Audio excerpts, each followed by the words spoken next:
Welcome to the MTG Rebellion's Deck Tech and Sideboard Guide. Today, we are featuring Athena the Bun's Azorius Control list in Standard, complete with deck building notes, a sideboard guide, and key takeaways. Now let's untap.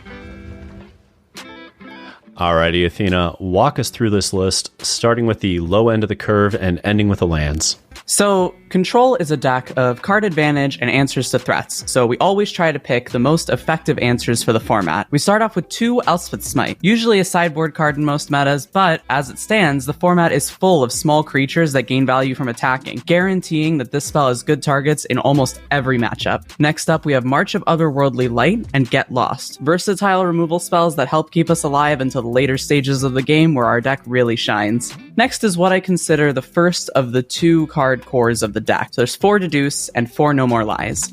No More Lies helps to keep the big 3 drops of the format off the field in the early game, while opponents who try to play around it by casting nothing end up watching as you set yourself up with future plays through Deduce. Temporary Lockdown helps to sweep the board against tokens and small permanents, meaning aggro and mid-range strategies trying to go under us have to be careful of what they put on the board. 3 Steps Ahead is next. The best 3-mana counterspell in a long time that we run 3 of. It can offer you a counterspell, card selection, the ability to copy your threats, or, if you get enough mana, any combination of the 3. The versatility of this spell is what helps keep up early game, while also having an oppressive mid to late game. Now we come to the other 2-card core of the deck. 3 Wandering Emperor and 4 Memory Deluge. Emperor is a planeswalker that punishes opponents for tapping their creatures to attack into us, and even seeing 4 mana untapped on our side makes opponents question their attack steps. So if the opponents try to play around Emperor, instead we can cast Deluge and start getting even more ahead on the card advantage grind. Both of these cores make it very hard to know what to do against a control player and create some really difficult situations for our opponents. Sunfall is our primary sweeper of choice, which we only run 2 of since the meta has become more filled with small creatures that are more likely to get hit by temporary lockdown anyways. We're a bit light on sweepers in this build. I tend to believe that sweepers are very easy to play around, and having too many of them in your deck instead of cheaper removal spells can leave you casting a Depopulate or a Sunfall on a single creature multiple times per game. For our main deck win condition, I chose to go with 2 Horned Lock Whales. Many people prefer Jace the Perfected Mind in this shell, which is another good option that forces the opponent to win the game fast or lose a good portion of their deck on the spot and potentially lose. I much prefer Whale since, unlike Jace, Whale's Lagoon Breach Adventure side acts as a good removal spell in the early game against aggressive decks where control tends to suffer the most.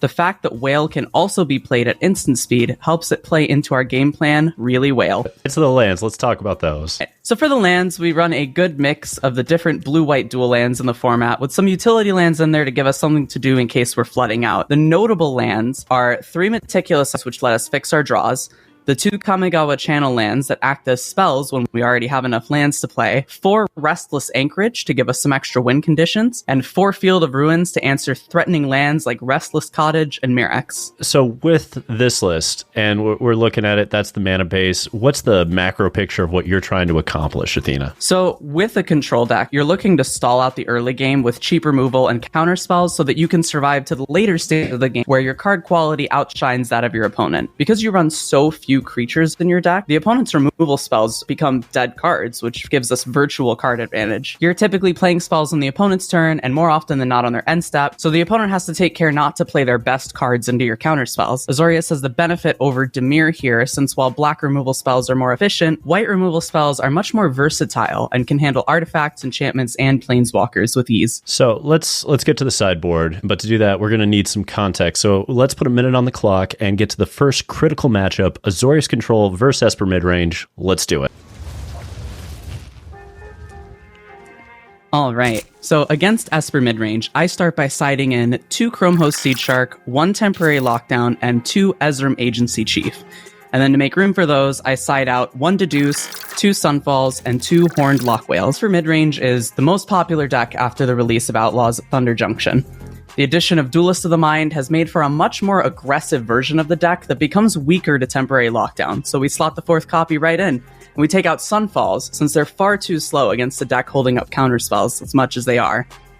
2 Whales also come out, since they won't block very well, and Esper has no problem replaying a Rafine or a Bat. From our own sideboard, we bring in Chromehost Seed Shark and Ezram Agency Chief, threats that can take over the game by themselves while blocking aggressive flyers favorably. To make the extra room, we cut 1 copy of Deduce since it's our weakest form of card advantage against a mid-range deck.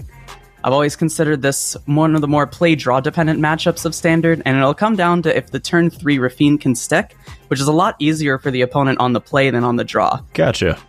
So looking at this, that's how we're going to sideboard, but talk to me a little bit, just in general, broad strokes, how is Esper midrange dealing with us? So Esper is looking to play a tempo game plan against us. So they're bringing in the Disruption while taking out some of their less aggressive, grindy creatures and cheap removal. Tidebinder is especially threatening, since it can blow out our Wandering Emperors, Seed Sharks, or Ezrams if we aren't careful. That's a fair point. I mean, being able to turn off Wandering Emperor is a big deal, and Tidebinder plays a role in that we don't love. Those flash creatures, not easy to answer. That said, we're going to move it right along. Let's talk about Boros Convoke and what we're doing there.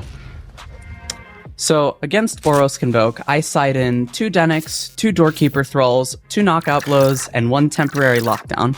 And then I'll side out all the counter spells, 4 No More Lies, and all 3 copies of 3 Steps Ahead. Boros Convoke is the most common aggro deck to find in the meta these days, and this is one of our better matchups. Our deck has the right combination of removal, board wipes, and hate creatures to stop their game plan dead in its tracks. As for sideboarding, Cavern of Souls makes our counterspells much less effective overall, so instead we bring in our 4th Temporary Lockdown and some Knockout Blows to give us some extra removal for their creatures. Denic Pious Apprentice is a good early blocker, and it gives us some life while doing so, and later in the game it can get us some nice value while we're killing their creatures left and right. Doorkeeper Thrall is the all-star here, though, as Convoke completely relies on ETB effects for the strategy to come together. Just a couple of small tips and tricks here. March of Otherworldly Light can target a Gleeful Demolition to fizzle the spell. Emperor should focus on making Samurai tokens to block, since their creatures are small enough to trade favorably a lot of the time. And don't be afraid to lock down with your Doorkeeper Thrall on the board, since that way if they destroy the lockdown, they still won't get any of the ETB triggers when everything returns. Ooh, okay, I like that. That's spicy. Getting to hide like a little sneaky thralls. Okay. So what are the sideboard cards that we expect to see played against us by Boros Convoke? So the overall game plan for Boros Convoke has to change in order to try to beat us. So instead of trying to play this super explosive aggro deck, they need to instead go for cards like Wedding Announcement or Urabrask's Forge that are going to get them value a little bit slower over time, but force us to kind of slow roll our answers rather than answering everything at once with a sweeper. The other common cards that you'll see from them are enchantment removal, so that they can try to blow out Temporary Lockdown at instant speed to set up for a lethal swing on the next turn. Gotcha. Well, let's move it right along here and talk a little bit about Domain. All right, so against Domain Ramp, I like to start by adding Doorkeeper Thralls and Negates from the sideboard, and then to make room for those, I take out Elspeth Smite and Temporary Lockdown, because I tend to find the Domain matchup pretty unfavored in Game 1, but much more favored after sideboarding. Doorkeeper Thrall is insane against their game plan, fizzling their important ETB creatures like Archangel of Wrath and Atraxa. Negates are also important since countering herd migrations and other non-creature threats post-board like Jace the Perfected Mind are vital to our ability to play a long game against them. We remove the smites and the lockdown since there aren't really anything on Domain's side that they hit particularly well, and for this matchup it's okay to use No More Lies on ramp spells since they won't have much use as the game goes on. Field of Ruin is a super important card to find off of a Deluge to make sure that they only get 1 uncounterable spell off of their Cavern of Souls. Emperor is always going to be your preferred answer to Archangel of Wrath, since it won't be able to exile anything else from their deck. The Atraxas aren't usually what kills you. It's the Topiary Stompers and the herd migrations that they find from the ETB trigger. What are they doing to deal with us? So Domain has no choice but to try to play for the longer game against us, unlike most decks. So they're bringing in the same types of counterspells that we are, while also looking to bring in additional threats the same way we are. So they're usually bringing in Chromehost Seed Shark, Jace the Perfected Mind, Realmbreaker the Invasion Tree, to try to give them different angles of attack. There aren't a lot of favorable targets for Leyline Binding or Sweepers, so they're usually the first cards to go out against us. Gotcha. And I mean, the bright side is Doorkeeper Thrall is going to answer a lot of what they're trying to do, and we've got 2 of them sitting in the sideboard, so I like where you're trying to position us for that matchup. But let's move on to the dreaded Control Mirror and talk a little bit about Azorius Control. What do we do against our own, a mirror? What do you do in the mirror? Well, let me tell you, I hate the Control Mirror. For this, I bring in Negates, as well as extra threats in Chromehost Seed Shark and Ezram Agency Chief, and I'll take out the Elspeth Smite, Temporary Lockdown, and Sunfall from the deck to make the room. The Control matchup in Game 1 is favored to the person drawing less of the dead cards, which would be the ones we're taking out. Smite, Sunfall, and Lockdown are all fairly limited in their use here due to the low count of creature threats. Negates come in to fight the counterspell wars and to prevent a Jace or Emperor or something else from coming down, and the extra threats are 2-for-1s or better that require an immediate answer. So for a few helpful tips and tricks, you want to save your counter magic for the threats rather than the card advantage spells, but the exception to that rule is using No More Lies on the first half of a Memory Deluge, because of the Exile clause. Think of the game in 2 stages. The first stage, you're hitting your land drops and building up resources in your hand, and then the second stage, you're fighting over the few but powerful threats you have access to. Fair.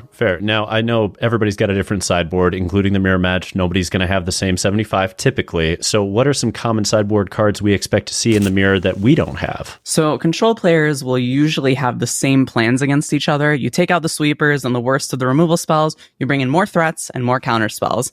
So there's a ton of different options for sideboarding here. Any of the options listed are good choices to combat the mirror, with Stoic Sphinx and Hullbreaker Horror being the best silver bullets, while also being the least applicable to other matchups. If the opponent lands one of those against you, I'm very sorry, but you're probably not winning that game. Yeah, and Stoic Sphinx is on the uptick lately. While I haven't seen a lot of Hullbreaker Horror, not for a while now, Stoic Sphinx, it's around, so get ready for it, gang.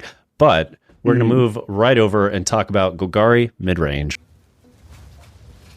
All right, so against Golgari, I like to just bring in 2 Seed Sharks and 2 Ezrams, and then we have to make some room for them. So let's cut 1 copy of Deduce along with our 3 copies of Temporary Lockdown. And I would like to consider this our best matchup.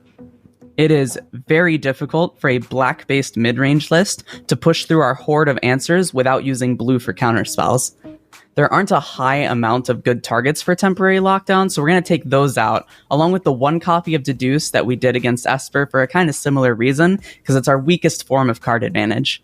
You'll notice a trend of bringing in Seed Shark and Ezram against grindier matchups. Seed Shark for the slow value over time, and Ezram for the threat that wins the game if it lands. You want to try to play to your Sunfall in this matchup.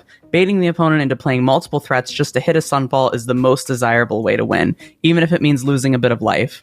This is a matchup where you can comfortably go down to lower life counts without sweating, and playing Deluge in the face of danger rather than Emperor is often the best play. Fair. Now, I've seen all sorts of weird things coming out of Golgari mid-range sideboards. What are you expecting to see for this matchup? So while there is a wide range of things a lot of Golgari players are playing here, pretty much all going to have the same core of bringing in some number of Duress and some number of Liliana of the Veil to try to play the hand disruption game. Especially Liliana, while they're beating us down with 3/2s and 3/3s, the extra discard every turn really starts to hurt. And they also have the potential of a silver bullet card in Thrun, since it requires a sweeper to remove or a Hornlock Whale to sit in the way and block it. Fair. And I mean, I guess that's one of the advantages of your list with these horny little lock whales is that they sit in front of Thrun and go, nope. All right, let's talk about the speediest deck right now outside of Slickshot, Mono Red Aggro.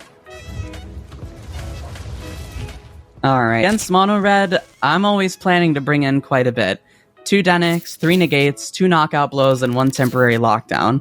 And then I'll board out usually 2 Get Losts, 3 copies of 3 Steps Ahead, 2 Sunfalls, and 1 copy of Deluge. So much like Convoke, we need to survive to the mid to late game so we can actually win the game on our card quality. But unlike Convoke, this is one of our weaker matchups.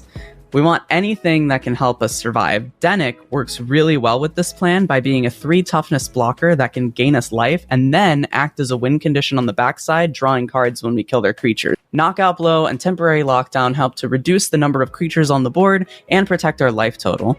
Because of the number of non-creature spells being run by our opponent, we'll swap out our 3 Steps Ahead for cheaper negates, as usually the important spells to counter are their sideboard cards and burn spells.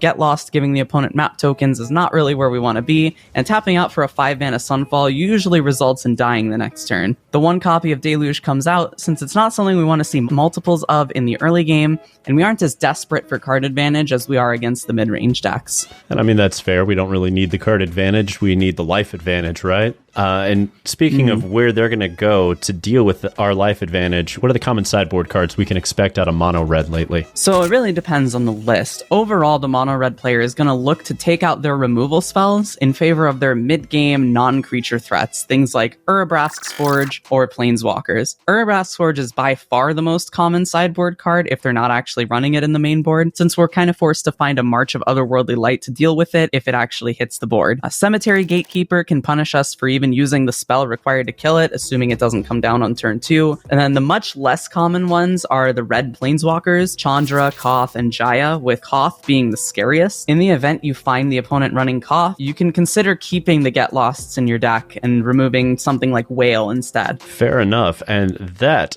dear listener, I mean, we have gone through Azorius Control extensively at this point, dissecting the sideboarding strategy against 6 different Tier 1 archetypes. And this brings us to our final segment, Key Takeaways. All right. So a good control player always understands the rest of the format just as much as their own deck. Make sure you're using the correct answers for the threats your opponents are using, and understand which spells are must counters and which permanents are must removes. Against faster decks, we're looking to stall for time so that our deck can get to the point of the game where our cards are just better than theirs. And against grindy mid-range decks, we're looking for the best ways to swing the match in our favor and close it out with a Vice Grip. Versus other control decks, we're building up the early turns and then playing around protecting a few key but powerful game-ending threats. Your win condition in individual matchups is the key to your success as an Azorius Control pilot. And that'll wrap things up here for us at the Rebellion Gang. Thank you for supporting us, and a special shout out to our members who have joined the Rebellion. Comment below if you have any sideboarding questions for Azorius Control that you would like answered. We have our resident expert here to help, and we are all about supporting the competitive community and helping you upgrade your game. Until next time, Rebels, untap, upkeep, resist.